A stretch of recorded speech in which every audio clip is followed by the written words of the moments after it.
So obviously, I mean, you are very outspoken about the things that you believe in, things that you care about. And I know that I don't think that much of your political feelings bleed into the your stand-up routine. But I mean, do you ever feel like, is there a character element to your show, or like is it just you up there just talking about whatever you want? Oh, it's totally me. Some people, for some reason, think there's a shtick. Well, I don't know how else I would do it. Yeah. I'm not like Larry the Cable Guy, Dan Whitney from Nebraska, or Carlos Mencia. I think his name is Ned Holcomb. But I don't, and I'm not faulting those guys for doing characters. I just don't happen to do a character. I mean, it's me to the degree that I guess as much of me as it can be in the context of a club with a microphone on a stage talking to people. Yeah. But I'm not a political comic. I've been characterized as such, but that would be misleading. Yeah. If I was, if you actually watch it, I mean. And that's another thing that. You know, when I do these morning radio things in different cities, depending on how right-wing the host is, they will say, as a political comic, which I am not, if they saw the show, some nights it's 2 minutes, some nights it's 20 minutes, some nights it's a lot, some nights it's none. Well, people need to categorize things sometimes, you know, and I mean, and that's actually leads into another question I had for you. I feel like a lot of times, like media and people just try to define who you are sometimes because you put yourself so far out there. I mean, just as far as like you're not ashamed or not, what was it, abashed? Like the guy said, yes, abashed. You're an unabashed liberal. Yeah. Why would I be abashed? Exactly. But I feel like that is something that does happen a lot. So like in, you know, like what is your self-identity like in like the simplest terms? Like if you had to pick like 3 dichotomous terms like that you could add to yourself or that you would subscribe to. You mean like that using other people's labels? Well, I'm a liberal for sure. Yeah, we got that. Because it is something to be very proud of, and it's been bastardized. Yeah. Well, as far as other people's labels, I mean, labels are very often usually just other people's labels. But are there any that you would subscribe to, just of the general ones that are out there? I mean, you've got the... Well, politically, I guess liberal. Okay. As a human feminist, but I consider myself a global citizen, because I can't stand how, allegedly, wherever you're born makes you better or worse than another. You know, there's a lot of belligerent nationalism in every country, but since we're here now, let's talk about America, where people keep claiming that it's the greatest country in the world and we are the best. Now, I don't know, I've never lived in other countries for any extended period of time. How I don't know, is it? And why would it be? I mean, there's certainly quality of life issues. Sure, living in certain parts of America is nicer than living in certain parts of sub-Saharan Africa. Yeah. But, you know, I hear living in Barcelona is pretty nice, and Scandinavia is pretty nice, and Paris is beautiful. You know, they would say that some people there would say they were the best, but I don't think that just because you were born in a certain piece of land makes you better or worse. And it's probably more constructive to be a part of humanity rather than a part of the country. Definitely. I mean, because we're all in the same boat in that regard. Right. Well, we are all actually genetically out of Africa. You know, the same part out of Africa. And that's another thing that I don't know why. I think some people it's unexamined narcissism.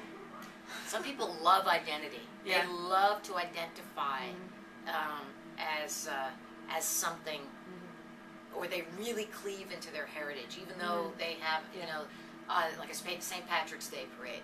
They, you know, they probably have as little tethering to Ireland as their great-great-great-great-grandfather. But on that day, it's like, this is me. This makes me something. Yeah. You know what I mean? Or Puerto Rican Day parade, where there's so much pride, you get punched in the face if you look at somebody wrong. In New York, the Puerto Rican Day parade, there's a lot of people getting punched. Same with actually St. Patrick's. Yeah. There's a lot of fights. So there's a lot of alcohol involved with both of those. Alcohol has a lot to do I think that has a lot to do with identity, too. Yeah, no, I think absolutely. And I think one of the most unbelievable things is when people actually find ways to transcend identity. That's really like when you bring identities together. I mean, there's more value in that. I mean, especially when you look at like a political system where transcending those bounds would probably make things, I mean, 10 times more constructive. Yeah, but human nature won't allow it. I mean, actually, there are some people who absolutely are interested. I don't want to admit that that's human nature, though. Well, unfortunately, that's neuroscience. Really? That's brain chemistry. It's not in and of itself a bad thing unless it's destructive. There is reasons that since we came out of Africa, if you will, clans, families, groupings. That's just the nature of human beings. Animals too. They run in packs and herds. That's just a thing socially that animals and mammals do at schools of fish. Yeah. That's just the way it is. Yeah, I mean, and as far as being, humans versus schools of fish, there's got to be like an easier way to manage it, which We haven't evolved enough yet. yeah, We're, we're trying, but there are God people, willing, we're evolving. people that are stopping it. Every Yeah. time that there is a Klan rally in any country, there's Klan, KKKs in every single country, Yeah. obviously.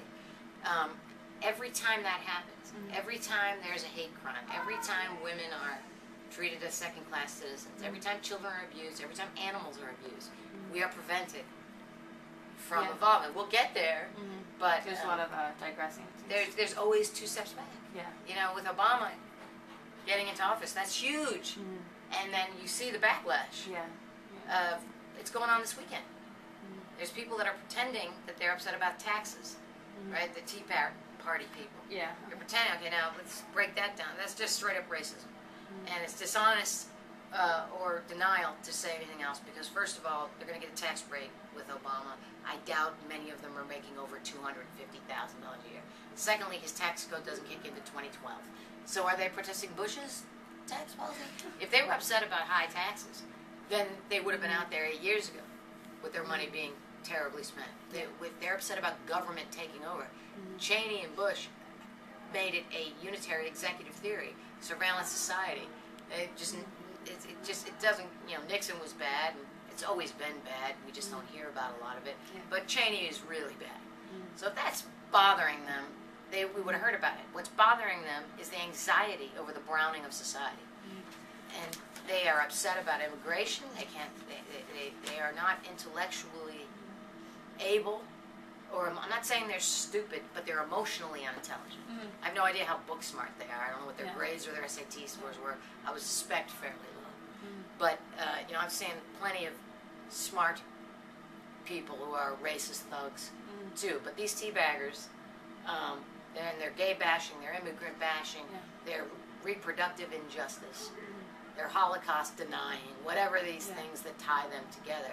That's a lack of emotional intelligence, a lack of maturity, and fear of a browning of society. Which is strange because